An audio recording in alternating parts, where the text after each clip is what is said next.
Thanks, Francis, and thanks for joining us as we round out the afternoon. We're going to go ahead and jump into things. Wanted to get started and really talk about U.S. Digital Service and the work we're doing with the GSA Centers of Excellence. Both organizations are bringing together government and industry to really reinvent the citizen experience at a much more accelerated pace. So I'd love to get your perspectives, Julie and Simca, on the role of your organizations, how you see those evolving, and really, how do you measure success in those organizations as you partner with your clients? Do you want me to start? Okay. So the digital service, U.S. Digital Service, has been around for 3.5 whole years. So we have a long tradition of doing nothing the same in every agency. Everything is different. Every project, every engagement, literally everything is always different because the needs of each agency are vastly different. And so we, at one point, distilled all of our work down into some core values and the digital services playbook that you can see at playbook.cio.gov. And no matter what we're called in to do, be it firefight, some system goes down, you need to pick it back up, it's melting down, tragedy is happening, or going in and taking a long view to create better products for citizens and people wanting to become citizens. All of it is centered around what is the problem you're trying to solve. Sometimes that problem is a very, very simple problem that's wrapped up in antiquated technology and antiquated policy. But at the end of the day, talking to the people doing the work is our greatest play. The greatest play that we follow is talking to people doing the work, talking to the customers of the people doing the work, and figuring out what are the problems that need to be solved and what is the best way to solve them. And that sounds super easy, but it's really hard in government, as you all know. And sometimes the answer is, or the project is, you're just moving from old paper to better paper, or old paper to a web form, or something like that. It doesn't have to be the greatest, shiniest technology in the world. It's the thing that talking to your users and talking to your constituents you've learned will help them move forward.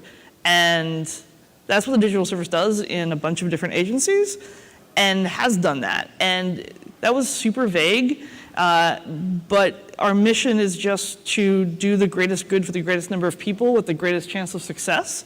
And a lot of stuff fits under that. And Marcy will talk a lot about how her projects at the VA encompass all of that. And Simca, you've got a different spin on it because the Centers of Excellence are new and have sort of a slightly different mission. Right. But all of these things are collaborative and work together. And it's the only way that this succeeds. Absolutely. Yes. So hi, everyone. I'm Simca Suveki-Bogan. I'm with General Services Administration. So within Technology Transformation Service, within FAS at GSA, had a partnership with the White House Office of American Innovation. And so with some of the work we did past summer, we did a lot of market research around certain areas and problem areas in the IT space in government. And so what ended up out of that was 5 centers of excellence. So I'm leading the Customer Experience Center of Excellence, but there's 4 others.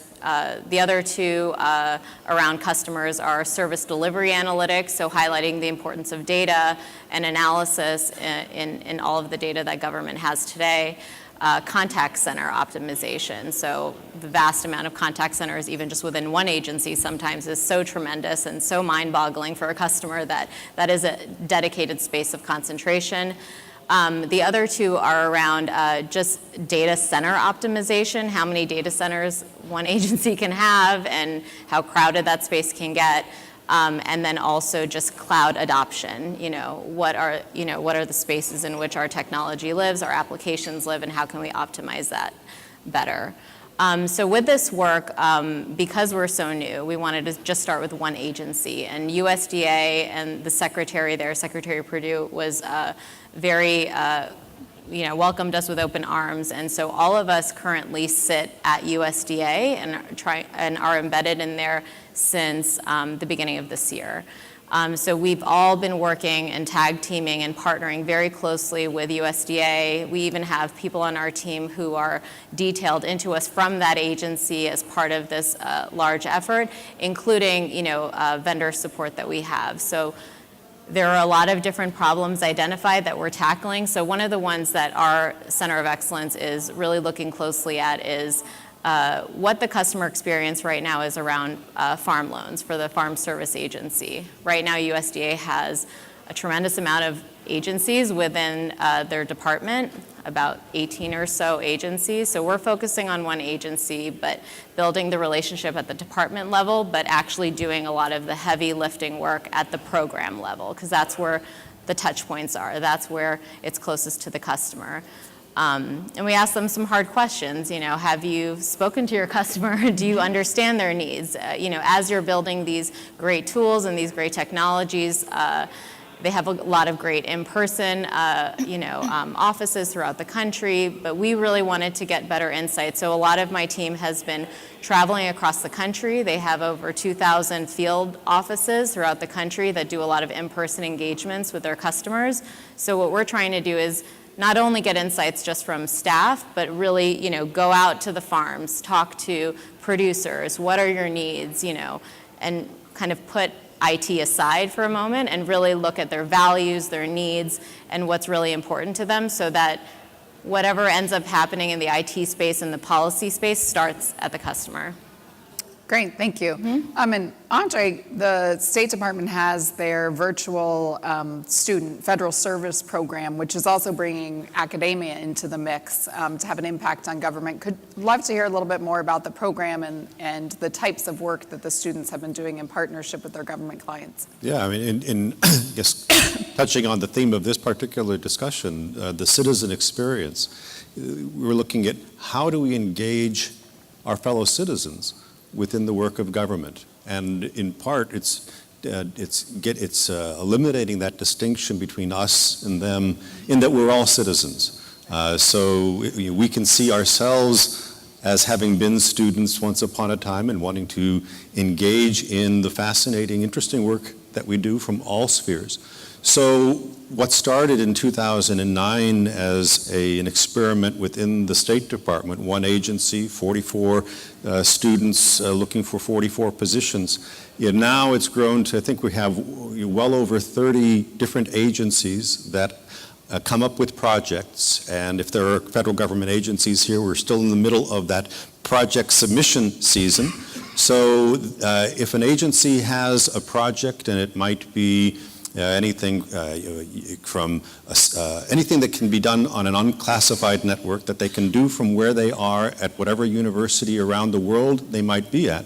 An American citizen student can help research air quality issues in Bolivia, or can research human rights affairs in a country, or working with the Census Bureau, or whichever agency may have something that could draw on students that are interested in public policy. They can participate if they have an internet connection, and we're now, I think, we have over 4,000 applicants last year for positions with, I think there were 1,200 positions, but at 33 agencies. But this is just one aspect of how we're engaging with citizens in through the State Department, which is usually seen as a foreign policy agency. But how we engage with citizens overseas has long been part of our mandate, and making it easier for American citizens living in, whether they are countries where the situation is safe or countries where the situation is unstable, making it possible for them to get services from their embassy digitally without having to come in is an important part of what we do. Working with small businesses, another technological platform that we've put together is something to facilitate the small business network of the Americas, almost a kind of Match.com for small businesses in the U.S. to find partners in the Western Hemisphere that they might be able to do business with because they have common interests. So in reshaping the citizen experience, the platforms we have now make it possible to close the distances and coordinate, collaborate with your government, whether you are a student trying to get credits for your degree in my alma mater, University of Arizona, or if you are a small business in Nebraska who wants to sell a product to a company in Colombia or enter into a partnership. The platforms that we have now make it possible to do that with a lot more easily. Well, and I think it's important bringing that ecosystem together and partnering together to drive the impact and change, really fundamentally change the citizen experience. At IBM, we've done a lot of research around organizations and organizations who are successful in this digital era. What are the characteristics of those organizations? And we've really found that those organizations really put, the experience, human-centered design at the core, and then recognize the need to leverage new expertise. So new talent models, new ways of working, including leveraging expertise both inside and outside their organizations. I'd love to hear from a number of you, your perspectives on some of the work that you've done, some of the various projects you've undertaken, and what you see has made you successful. Each of you have recognized success in this space of really reinventing the way government operates.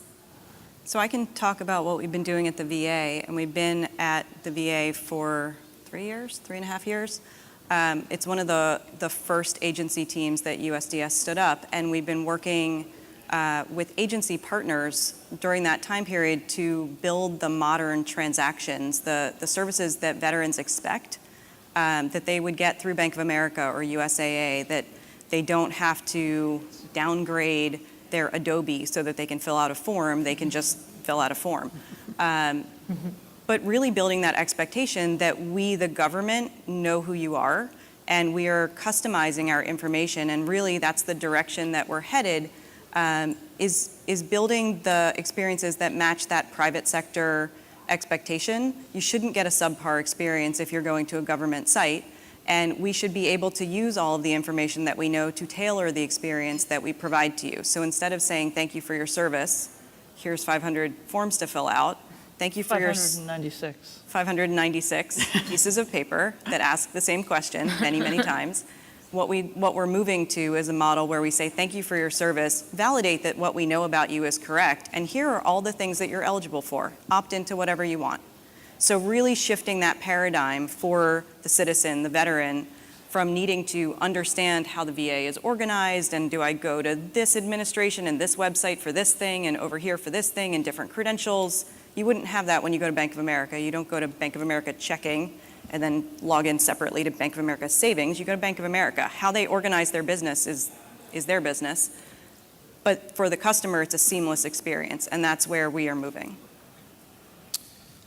So it's agree everything that was said. My name is Lee, and been at VA for about 10 years. And one of the reasons why I came to VA was because I was as a Navy veteran, I was one of those veterans that actually said, "What's going on with the VA? Why am I not getting the services that I need? Why are my brothers and sisters not getting the services that they need?" And what I finally said to myself, you know what?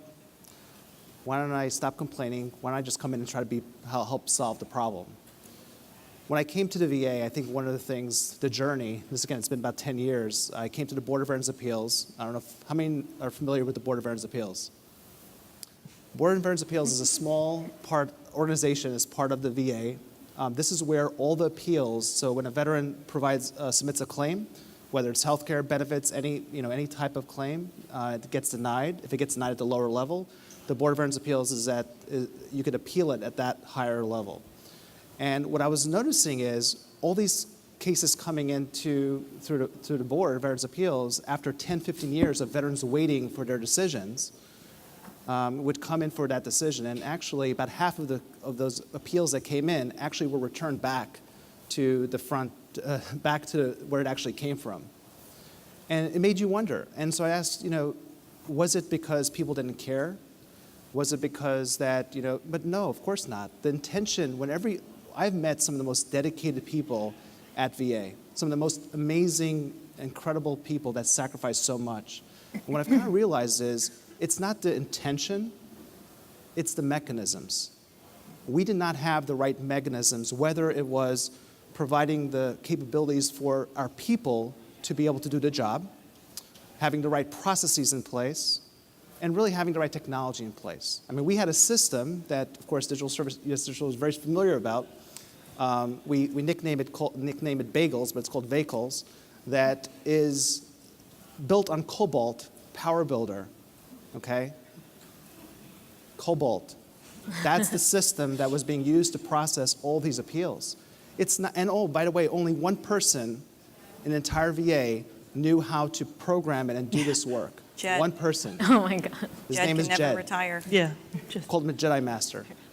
So this is, so as you can see, it's about the right mechanism. So how do you move into that direction? Again, if you know you have good people, so you better not now tell those people that they're doing something wrong, because it's not the people. But you need those people to come in and say, you know what, and how do you make them not feel in a way where they've been doing this work for 10, 15, 20 years and doing it the same way? How do you have the conversation where they're part of the solution, but at the same time, they may not have the skills necessarily or all the training, because again, we have not necessarily had the investment and given it to them. I met someone for 25 years, she was a GS5. GS5 for 25 years. I sat down, I was like, how, no one talked to you about, no, you never thought about going to college? But those are the type of things that, real world problems of how I think as a department, and this has been so exciting the past 10 years to see this transformation of really, first off, understanding the culture. That was a main thing for us, be able to understand the culture, realizing that we have the most amazing people that could do amazing things. They just need to be given the tools to be able to do that. Bring them as part of the process. Do our own HCD on ourselves, right? Bring them in as part of the process. Invest in them. Give them the capabilities, the education, or whatever they need to be able to do it. And again, some people couldn't handle it, right? Some people were still so stuck in those ways, they couldn't do it. But I gotta tell you, in my 10 years, 99.9% of the people that I've known have, if you truly meet at their level and being willing to go on this journey with them, they will come on this journey with you. And for that, I'm so proud, like think about appeals modernization. We finally got the legislation that was passed. I mean, we have digital service doing amazing things on technology standpoint. The GS5s I was talking to you about, they're now at a GS11, GS12 level with receiving the education, receiving the resources, and they're doing some amazing things with improving on appeals. So VA, it's been a lot of fun. We're on a special journey when we're talking about, we've built a mechanism, so I'm part of the Veterans Experience Office. We built a mechanism of customer experience, a mechanism to be able to do that through data, tools, and technology. We're looking at how we can invest in people to be able to do that. We're looking at asking our veterans, what a novel concept, asking our veterans, hey, what do you need? What do you want? How can we help you? And with that, that's been really a recipe for success in being able to move the needle. We have a long way to go, but we're on a beautiful journey, and it's exciting. It's a really exciting future. Can I piggyback on that a little bit? Of course. Okay. So what we were talking about is one of the core USDS values is create momentum, and we usually mean create momentum within an agency to empower them to be, to carry forth the change that we might introduce. And you're exactly right. It's all about bringing new ideas in our case, from industry. We're unlimited tours of duty. We come in from industry and then go back out. But all of our USDS ideas and plans, they always come from the actual subject matter experts in the agency. They have the great ideas, and they don't have the air cover or the support that we have coming in. And if all we can offer is a path for them to address their customers' needs, which they know very, very deeply, then we're going to do that, and we're going to put in place repeatable processes and have training sessions and whatever needs to get done to help those career folks serve their customers, because they're going to be there long after we are there, and we have to do that agency by agency by agency by agency, which is why I hope the Centers of Excellence model grows, because there's a lot of work for everybody to do. Right. No, and I would just echo that that sustainability piece is something that we're like experimenting with a lot right now in USDA. What are elements or what are relationships and things that we can put in place so that when we leave, it's not, okay, we'll just continue to do what we're doing anyway.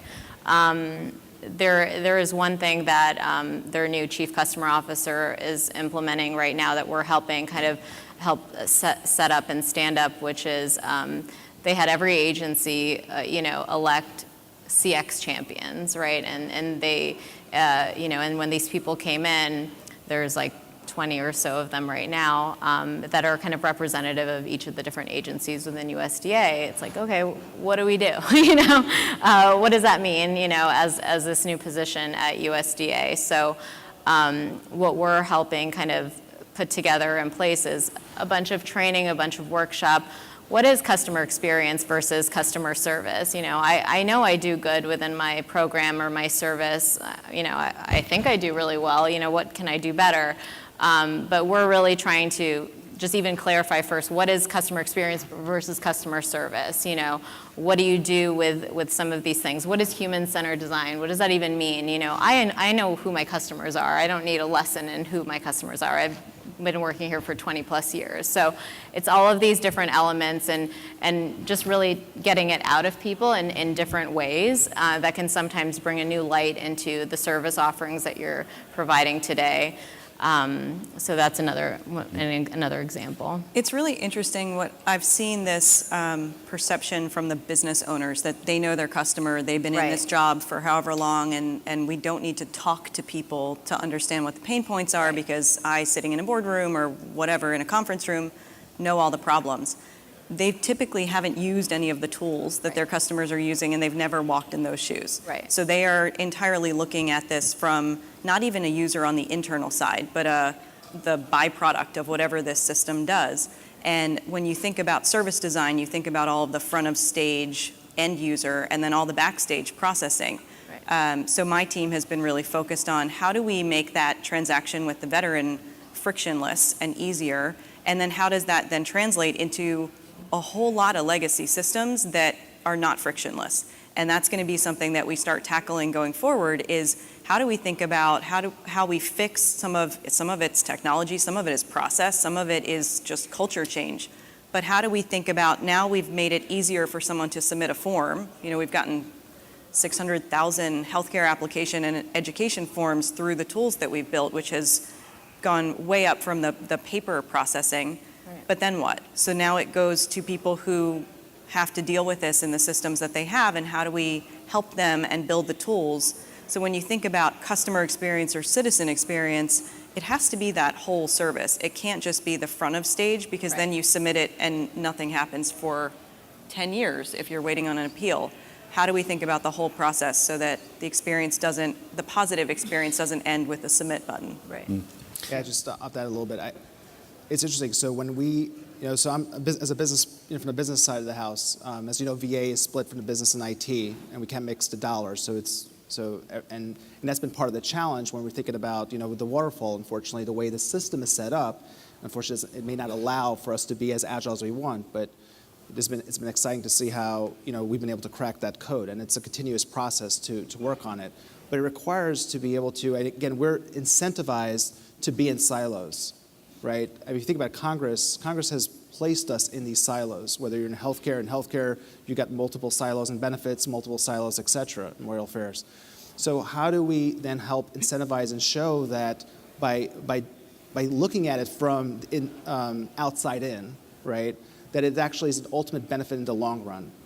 And it requires, I think, again, understanding the culture, understanding what the competing commitments are, and understanding that we have to, as we're thinking about building it from the veteran back, really taking into account the back-end process. So for instance, we stood up the White House hotline, right? Well, good, we made White House VA hotline, but we made it easier for veterans to get into, but what about the back-end process? So working with, doing the redesign of the back-end processes so that we could help to answer the veterans' complaints in a timely manner. And then also, oh, by the way, let's learn from those lessons those service recoveries so that we can make those long-term process improvements. And that's where I think the opportunities are within those business lines, because then they could show the cost savings, or cost avoidance rather, around it. So that's it's a constant tension as we're thinking about it, because when it's not because we have business owners that don't want to improve the experience. They do, but they are thinking about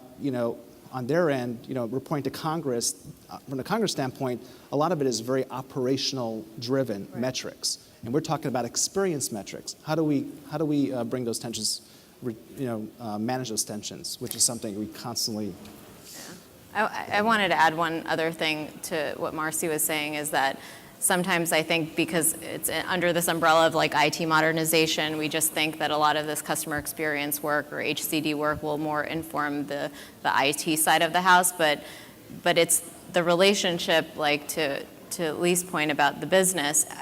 I think what's going to be interesting with this USDA engagement is that it's not just going to inform the IT. It's going to also inform, we hope, policy, business process operations. These are the types of things that in concert together is more powerful, right? It's not just going to inform what the website will look like or what feature we can add, and then it'll add to my backlog of activity that I can continue to build. It will, and that's part of the reason why after we do a lot of these, insights and research, and maybe not everyone can come, we want to host workshops. We want to do things so more people understand that I'm inviting the business people who don't have anything to do with farmers.gov because I want them to know about what we found out, because it's going to inform any business decision later, and so it informs much more broadly than just IT. And Lee, you were talking about metrics, and with our projects of the digital service, a lot of our metrics are squishy. We can write about how much money we saved a certain agency by making sure they didn't buy the wrong thing, or how much process improvement we made, or how many people filled out a form. But sometimes our metrics are, for every 500 veterans who fill out the healthcare form, one doesn't die. Right. So, if 500,000 people fill out the form to get healthcare, 1,000 veterans' lives are saved down the road. I mean, I'll take that over, we saved somebody $10 million on a contract any day, even if it's a squishy metric that doesn't really mean anything.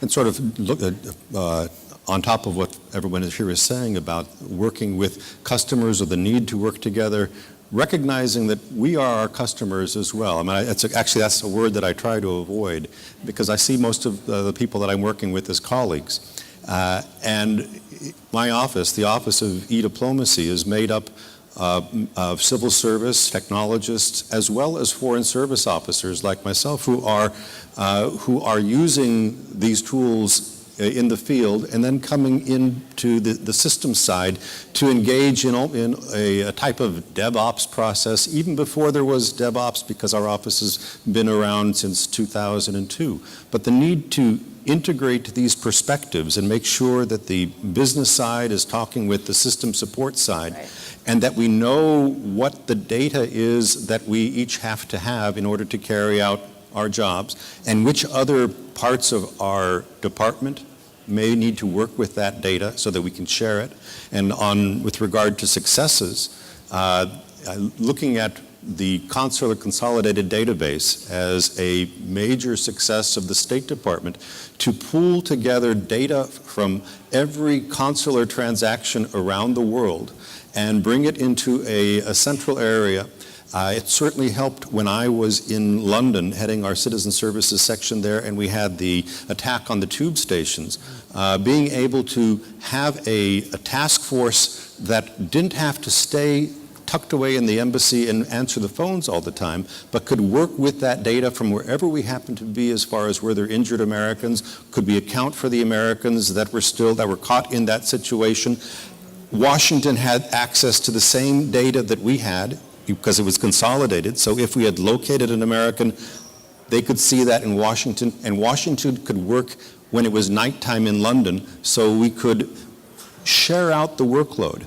And during the passport surge shortly after that, when everybody was applying for passports, we were able to use our global network to farm out the adjudication of passports globally. So we did that in London as well. And with this, knowing what data we have, working with other agencies, because this data is not only is the data that we have at state valuable to other agencies with regard to who's coming to the United States, welfare of American citizens, etc., but the data that other agencies have helps inform the decisions we make. And so this consolidated database has served as a core element for the security of the U.S. from many different perspectives. And looking in the future, I mean, how will we be able to provide information to our citizens applying, let's say, AI to the data that we provide, so that if an American wants to ask whichever intelligent device they use, what's the situation going to be like in France when I go there, that it's going to be able to pull State Department information about the situation that our consular sections have put together, as well as maybe the economic situation. Is there anything going on that's of interest to veterans? All of this could come from government agencies and provide an analysis to the citizen to inform their engagement with the rest of the world based on U.S. government information. I mean, it's an exciting prospect now that we've got data that's moving to the cloud from multiple agencies, consolidated together, to which we can apply machine learning and artificial intelligence to help give analyses that would not have been possible before. It's hard to imagine where we're going to go. Yeah, I think all the examples from today are really inspiring, and we only have a few seconds left. I would just ask if anyone would share your perspectives, as other government leaders across the room are looking to get started on how they're going to reinvent their part of government and reinvent the citizen experience. What would be the one piece of advice you would give to them about getting started? Oh, I have a plea. The plea is when everybody's digitizing things, don't just replicate the old thing in a new way. Make a new way. That's it. Make a new way. I 100% agree with that, because you don't just want a shinier version of the old thing. But I would also say start small. Everybody in government tries to tackle these huge transformational problems, and they think about it for a very long time, and then they write requirements for a very long time, and then leadership changes, and then the next group comes in and they think about it for a very long time. Just start.